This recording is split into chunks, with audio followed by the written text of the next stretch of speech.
사실 많은 분들이 골다공증과 낙상에 대한 두려움은 갖고 계신데 이 내 뼈가 튼튼한지 아닌지 살펴보는 것이 중요할 것 같아요. 일단 내 뼈의 나이를 확인할 수 있는 방법이 있을까요, 교수님? 네, 사실 뼈가 나이가 늙었다, 젊었다 이렇게 하는 건 의학적 표현은 아니고요. 골밀도 검사라는 것을 해서 뼈의 나이를 측정을 하게 됩니다. 그래서 지금 화면을 보시면 흔히 본 그 골밀도 검사 결과지를 보실 수가 있을 겁니다. 네. 흔하게 왼쪽에 보시면 상단에 척추, 하단에 고관절이죠. 흔하게 골밀도를 측정하는 부위거든요. 네. 그래서 오른쪽에 이제 표가 나와 있는데 이 측정은 이렇게 합니다. 그 마이너스 1 이상은 정상이고 다음 화면 보시면 그 다음에 마이너스 2.5초가 마이너스 1.0 미만은 조금 골밀도가 떨어졌다. 골감소증이라고 얘기하고요. 마이너스 2.5 아래로 내려가면 골다공증, 이때부터는 질병, 명확한 질병이 돼서 치료가 필요한 질병이 되고요. 네. 만약에 여기다가 골절까지 추가가 되면 심한 골다공증으로 이제 진단을 하고 치료를 하게 됩니다. 아무래도 뼈 나이가 중년에서 이제 노년으로 넘어가게 되면 이게 비 오려고 그러면 아이고 허리야 이거 앉았다 맞아요. 일어나면 아갸갸갸갸갸 이래갖고 나이를 못 속인다고 하잖아요. 맞죠? 근데 사실은 이 네. 골다공증은요 그렇게 크게 통증을 수반하지는 않습니다. 지금 김 선생님이 말씀하신 무릎이 아프다, 허리가 아프다는 사실은 이제 퇴행성 변화에 의해서 관절이나 척추 질환이 생겨서 생기는 통증이고요. 네. 이런 골다공증이 관절이나 척추 질환에 직접적인 영향을 주지는 않습니다. 그렇지만 우리가 이제 제 환자들 중에서도요. 우리 척추에 이제 압박성 그 골다공증성 골절이 있으신 분들이 있어서 그런 분들은 이제 실제로 키도 이렇게 줄어들고 그러거든요. 근데 이런 분들이 그냥 경미한 통증이나 이렇게 불편감 이런 것들만 호소하지 우리가 일반적으로 골절이 일어나는 것처럼 엄청 아프다 뭐 그렇게 얘기를 하지는 않게 됩니다.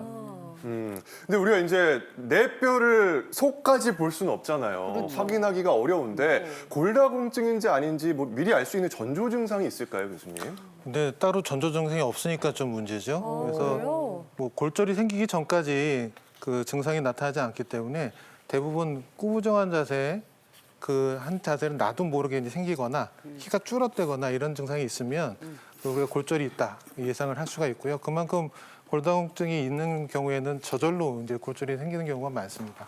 그래서 나도 모르게 이게 골다공증 골절이 생기는 경우가 의심될 수 있는 증상이 키가 이제 줄어들거나 네. 등이 굽어지거나 갑자기 등 쪽에 통증이 오거나 뼈가 또 잘 부러진다 뭐 이렇게 그 경험이 있다 그러면 대부분 이런 골절이 나타났다고 생각하고 이런 분들은 그만큼 뼈가 약하니까 다른 부위에 또 골절이 생길 수가 있거든요. 꼭 치료를 받으시는 게 좋겠습니다. 네, 전조 증상이나 통증이 크지 않기 때문에 스스로 잘 체크하는 것이 중요하다고 하셨는데요. 그렇다면 어떤 분들이 고위험군에 속하는지 알아보도록 하겠습니다. 네. 첫 번째 여성분들의 경우에는요.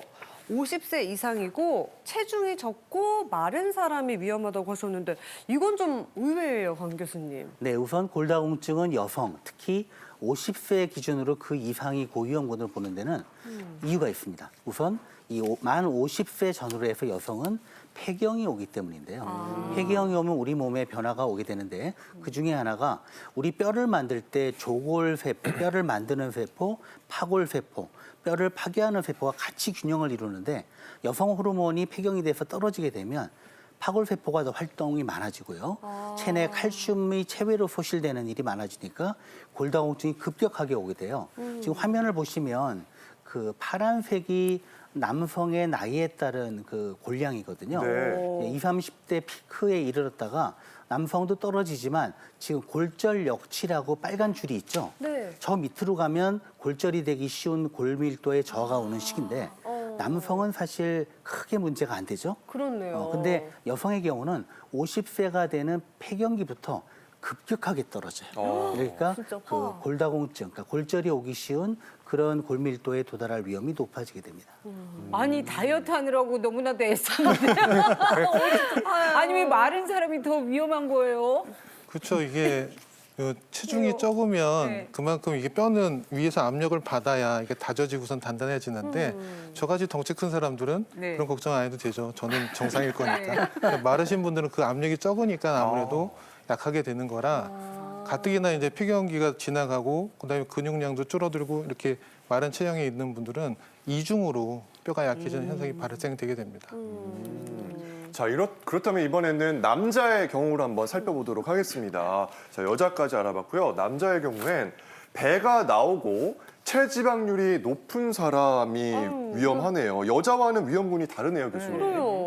예, 사실 이전까지는 아까 방금 전에 김 교수님께서 말씀하신 대로 살이 찐 남자 같은 경우는 체중 때문에 뼈로 가는 부하가 많아지기 때문에 골밀도가 높아서 다져진다고 말씀하셨네요. 그러니까요. 골절의 위험성이 더 적을 거라고 생각해 왔었습니다. 네. 그리고 실제로도 우리가 남성 그 체질량이 많은 남성의 경우에는 여성들보다 월등하게 이 골다공증 진단 비율이 적기 때문에 실제로 이런 부분에 대해서 굉장히 소홀해왔던 것이 사실인데요. 최근에 시카고 의대 연구 결과를 살펴보면 체지방량이 늘어나면 골다공증이 위험도가 늘어난다는 위험 인자로 밝혀졌습니다. 그 얘기는 무슨 얘기냐면 우리가 체지방량이 늘어나게 되면 골다공증의 위험성이 증가되고 근육량이 늘어나면은 골다공증 위험성이 감소하게 되는 겁니다. 예를 들어서 아까 체중 얘기를 해주셨는데 60kg인 환자가 지방이 5kg가 빠지고 근육이 3kg 정도 생기면 오히려 2kg가 체중이 감소되긴 했지만 골밀도는 더 좋아지게 되는 건 거죠.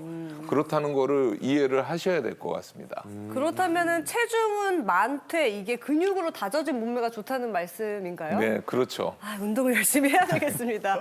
그러면요, 이런 분들 또 위험하다. 세 번째 보도록 하겠습니다. 네. 장기가 모못을 먹는 사람, 간식 같은 거 아닐까 싶은데 그러게요, 뭘까요? 정답은 특정 약물을 먹는 사람? 뭐 어떤 약물을 조심해야 될까요? 네, 그렇습니다. 사실 많은 분들이 만성질환 때문에 장기간 또는 평생 어떤 약을 복용을 하게 되는데요.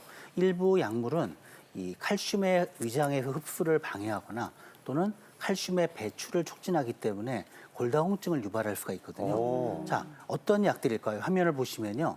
우리가 흔히 먹는 그런 약들이에요. 네. 우선 위궤양 치료제나 역류성 식도염 치료제. 많이들 드시죠. 그죠? 이 약들은 사실 칼슘 흡수에도 영향을 줄 수가 있고요. 네. 또 일부 당뇨병 약, 많이 드시는데요. 그리고 고혈압 약 중에도 이뇨제, 그리고 갑상선 호르몬을 고용량으로 먹게 돼도 골다공증이 오기 쉽고요.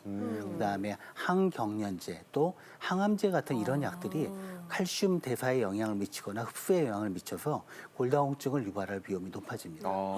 아니 교수님, 저기 보니까 제가 5가지 정도 먹고 있는데 그러면은 골다공증 때문에 약을 끊어야 되는 거예요? 아니면 골다공증을 지켜야 되는 거예요? 어떤 게 먼저일까요?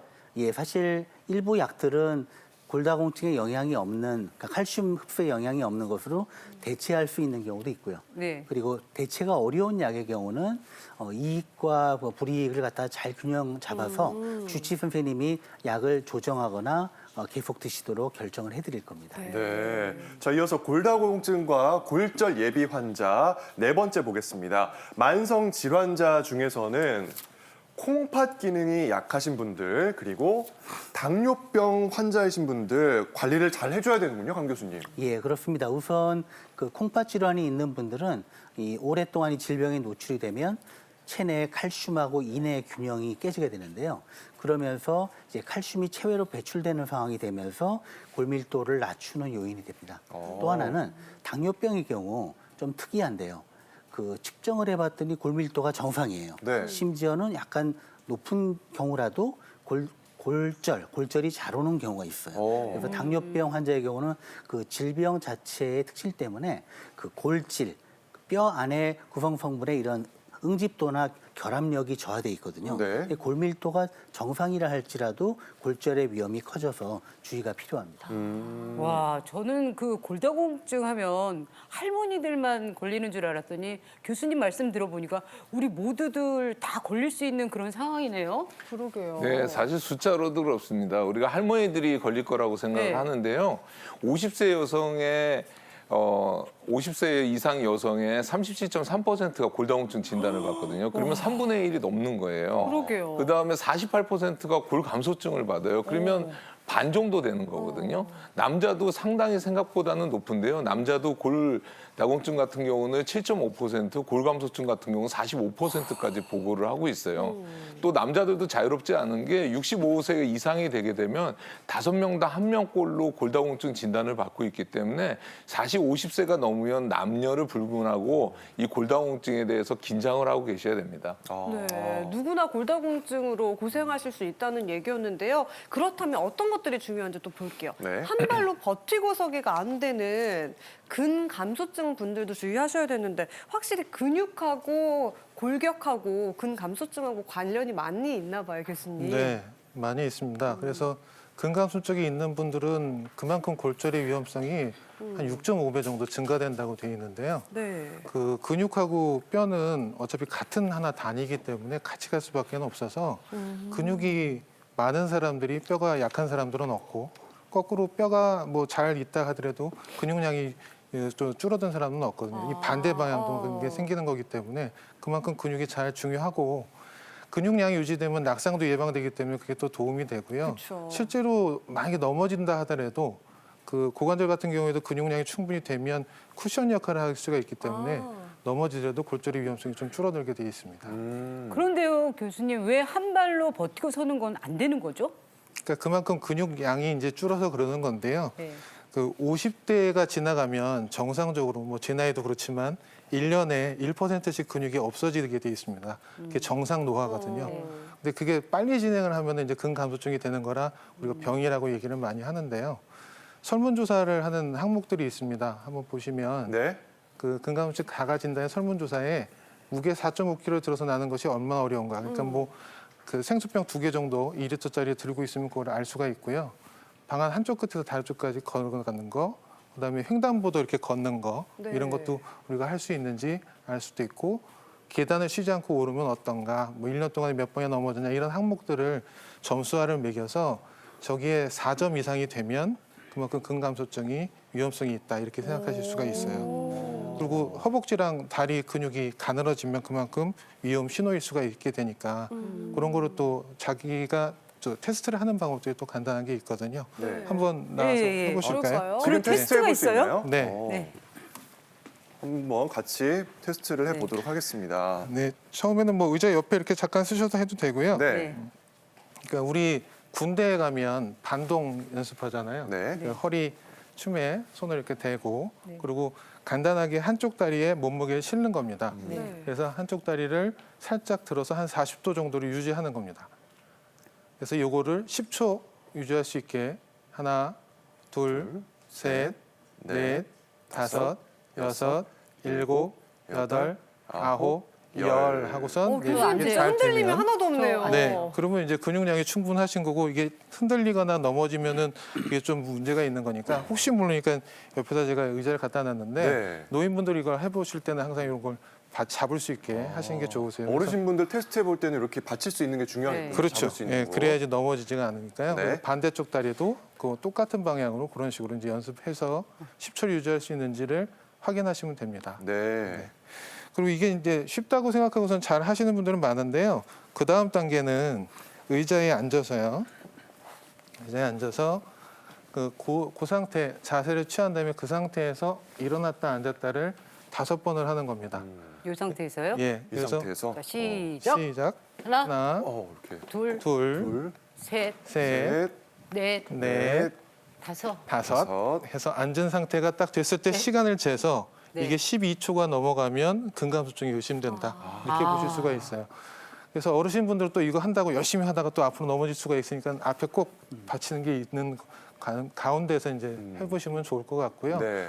뭐 30초가 넘어간다 하더라도 그게 문제가 되는 건 아니지만 그만큼 낙상의 위험성이 있으니까 그런 분들은 조심을 해야 네. 됩니다. 12초 이내로 하신다고 또 너무 무리하시면 안 되니까 그렇죠. 본인의 상태에 맞게 하시는 게 중요할 것 같습니다. 예. 그래서 만약에 이제 이게 근감소증이 의심이 되는 그런 소견이다. 네. 그럴 때 다리 운동을 해줘서 하체를 강화시켜주면 좋은 방법이기 때문에 간단하게 운동할 수 있는 방법 알려드릴게요. 네. 그래서 의자가 있으면 항상 가슴을 피는 자세가 유지가 돼야 척추 골절을 예방할 수 있기 때문에 가슴 피는 자세를 힘을 버티지 말고 일단 기댑니다. 네. 등받이에 있는 등을 기대고 한쪽 다리씩 무릎을 일단 펴니다. 번쩍 다리를 드는 게 아니라 무릎을 펴고요. 발목을 머리 쪽으로 당겨 보세요. 그러면 허벅지가 힘이 빡 들어가는 느낌이 나고 네. 아니, 뒤쪽에 엄청 엉덩이 당겨요. 당기는 당겨요. 느낌 나죠. 네. 그래서 이거를 10초 유지하는 겁니다. 아. 하나, 10초. 둘, 셋, 넷, 다섯, 여섯, 일곱, 여덟, 아홉, 열 하면은 이게 한 번입니다. 그러면 이제 번갈아 가면서 하는 건데 이걸 동시에 하는 분들이 가끔가다 계세요. 근데 65세 이상 되는 노인분들한테는 심장에 무리가 되는 걸로 되어 있기 때문에 55세인데도 심장이 뛰는데요? 네, 그럴 수도 있지만 하여튼 주의하셔서 그냥 한 다리씩 번갈아 가면서 한다 이렇게 생각하시면 될 것 같아요. 네. 그래서 이걸 10초 또 유지하는 거 그다음에 내리는 게 또 한 번이라 허벅지 근육이 강화가 되고 종아리 근육은 스트레칭 될 수 있는 좋은 운동이기 때문에 밤에 쥐나는 것도 예방할 수가 있어요. 근데 이걸 하루에 몇 번 하냐면 네. 100번을 하는 겁니다. 이걸 100번이면 100세트를 한다는 말씀이신가요? 100번을 왔다 갔다 하는 100번을 건데 왔다 갔다. 근데 대부분 이렇게 얘기하면 우와 그러시는데 한 시간에 한 번씩 그러니까 아침 9시부터 시작해서 땡 시간 치면 10번을 하고요.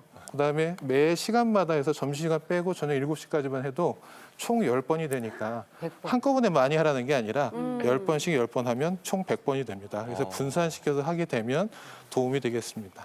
한 시간마다 한 시간마다. 총 100초를 네. 말씀하시는 거군요. 그러니까 수시로 하시면 됩니다. 수시로. 한 번 할 때마다 2분 정도밖에 안 네. 걸리니까요. 그러니까 어디 마트 갔다가도 잠깐 하고 엘리베이터 기다릴 때는 못 하고. 네. 네, 그래서 그런 이게 식으로. 잘 되면 또 누워서 해도 됩니다. 힘드신 분들한테 좀 그 앉아서 하기가 힘들면 네. 누워서 또 이렇게 하셔도 자, 괜찮습니다. 일단 이 방송 보시는 분들은 지금 보시면서 함께 하시면 좋을 것 같습니다. 네. 잘 배워봤습니다. 네. 감사합니다. 100회라고 많다고 생각하지 마시고 꾸준히 하시면 좋을 것 같습니다.